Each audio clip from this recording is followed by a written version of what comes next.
Se queremos ser cheios do Espírito Santo e o que sai de nossa boca são palavras que denigrem a imagem de outra pessoa, não importa o quanto a gente vai jejuar, concorda? Não importa o quanto a gente vai, quanta campanha a gente fez e quanto dinheiro a gente deu. Isso vai ser só expressão religiosa, vazia. Enchendo-os do Espírito Santo, falando entre vós. Mas eu pensava que era só no culto que a gente se enchia do Espírito Santo, ou só na vigília, ou no culto especial, ou numa campanha especial, ou indo onde tem um pastor muito ungido, muito poderoso, que vai transmitir como um raio de Espírito sobre nós. O apóstolo Paulo diz diferente. Ele não diz: enchei-vos do Espírito Santo, venham até mim, eu vou impor as mãos sobre vocês vão ser cheios automaticamente, instantaneamente, milagrosamente.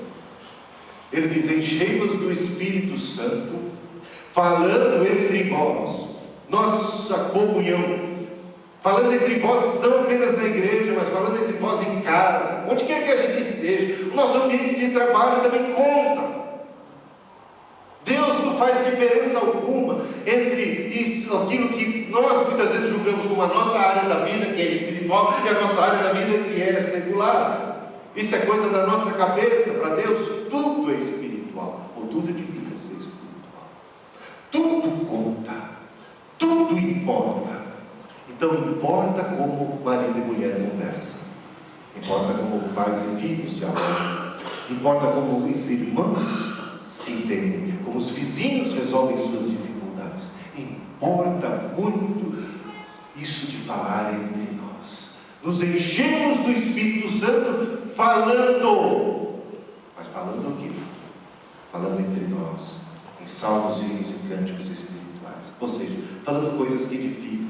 Diz o apóstolo Paulo em outro texto: tudo que é bom, tudo que é puro, tudo que é de boa fama, se algum louvor há, se alguma virtude existe, seja isso que ocupe o vosso pensamento.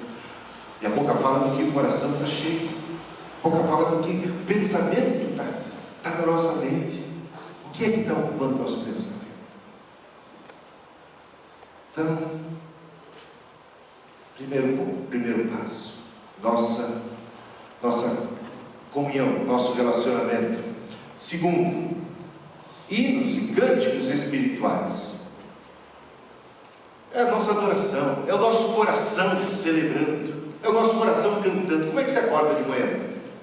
Tem gente que acorda praguejando, brigando com o despertador, reclamando porque tem que ficar em pé, de mal de tudo, até acordar, até despertar um angústia. Então, pode ser até que faça uma oração ali, naquele momento, mas faz uma oração amargurada. Deus não está esperando isso. Faz uma oração assim, para inglês ver, para agradar papai, mamãe ou a vovó que está ali, para ver que a gente está orando, que é a nossa hora devocional. A nossa hora devocional tem que ser algo espontâneo. O nosso coração tem que estar fervilhando de alegria, de ações de graça. Senhor, mais um dia, eu não merecia e o Senhor me deu mais um dia de vida. Ah, que bom que posso ficar em pé, que bom que tenho um emprego, que bom que tenho um lugar para ir, algo para fazer, um caminho para trilhar. Saudades, eu vejo o Senhor, eu sei que o Senhor está na minha vida, eu enxergo o Senhor nesse pedaço de pão, nesse café com leite, nesse copo d'água. Eu dou graças a Deus por tudo. A palavra de Deus diz: orai sem cessar, em tudo dai graça. Então essa é a essência. Essa é a essência que nunca pode faltar. Um coração verdadeiramente ligado, conectado com o Senhor, dando louvor, celebrando. Claro que ninguém vai ficar cantando o dia inteiro. A gente reduz demais a nossa adoração quando nós a interpretamos, a entendemos como canções apenas, como cantar. Tem gente que nem canta bem e que faz um grande favor ficar cantando só no pensamento, não é mesmo? Mas não é, canta lá no banheiro, canta lá no seu... Mas não é o dom. Mas então não pode falar assim: o Senhor não me deu o dom de adorar. Como não deu o dom de adorar? Todos nós temos o dom de adorar. Adora no coração, adora com as palavras, adora com uma alma que está encantada pela graça divina. Você está entendendo? Aí a gente acha, não, tem que cantar, só cantando mesmo que a gente adora. Os louvadores, aqueles que cantam, os levitas. A gente faz essa distinção entre os adoradores. Nós somos uma congregação de sacerdotes e de adoradores de Deus. Cada um com seus dons. Uns cantam melhor que outros, né? Está entendendo? Mas todos devem adorar Deus. E a oração também. Alguma coisa menos formal, alguma coisa menos regrinha, mas algo muito mais de alma. Estar cônscio da presença de Deus em todas as atividades da vida. Mais adiante, com hinos e cânticos espirituais, cantando e louvando de coração ao Senhor, como eu já falei, dando graças constantemente a Deus. É nas ações de graça, mais do que qualquer outra coisa, é na celebração da graça da vida, que se dá o derramar do Espírito Santo sobre nós. Uma vida de gratidão. Em nome de nosso Senhor Jesus Cristo. E por fim, o último trecho, que encerra essa mensagem, vai até o fim do capítulo, até o fim do livro.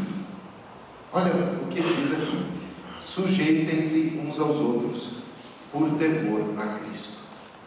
Sujeitem-se uns aos outros. Mas isso tem a ver com ser cheio do Espírito Santo? Tem, está aqui. Enchei-vos do Espírito, falando entre vós com salmos, hinos e cânticos espirituais, louvando, salmodiando a Deus do seu coração, em tudo dando graças, sujeitando-vos uns aos outros no temor do Senhor. E aqui ele começa a mostrar os relacionamentos, que precisam ser relacionamentos onde um está a serviço do outro, onde um se coloca para viver, para promover o bem do outro, sujeitando-vos uns aos outros. Ser cheio do Espírito Santo, ele vai além do culto, além da igreja, ele vai lá dentro da nossa casa, e já começa com o relacionamento principal de marido e mulher, onde as mulheres devem se sujeitar aos seus maridos. Mas veja aqui, sujeitem-se uns aos outros. Há um sentido em que os maridos se sujeitam às suas mulheres. Diz aqui, mulheres, sejam sujeitas aos seus maridos.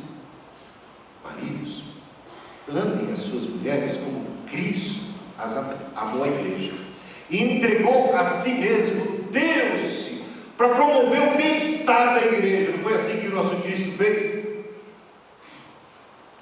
Eu vejo muito sermão na igreja apontando para aquilo que as mulheres têm que fazer, e pouco sermão nas igrejas falando para aquilo que os homens têm que fazer. Primeiro que aqui a gente vê que a sujeição tem que ser mútua.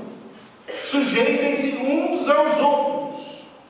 Até os pais, num certo sentido, devem sujeitar-se ou entregar-se, devotar-se para o bem-estar de seus filhos. Os filhos devem ter obediência aos seus pais. E com isso, prosperam e são abençoados em suas vidas. Irmãos, relacionamentos, sujeitem-se, amem, dediquem-se, promovam o bem do outro. Paulo, em outros textos, Paulo fala as mesmas verdades de muitas formas diferentes.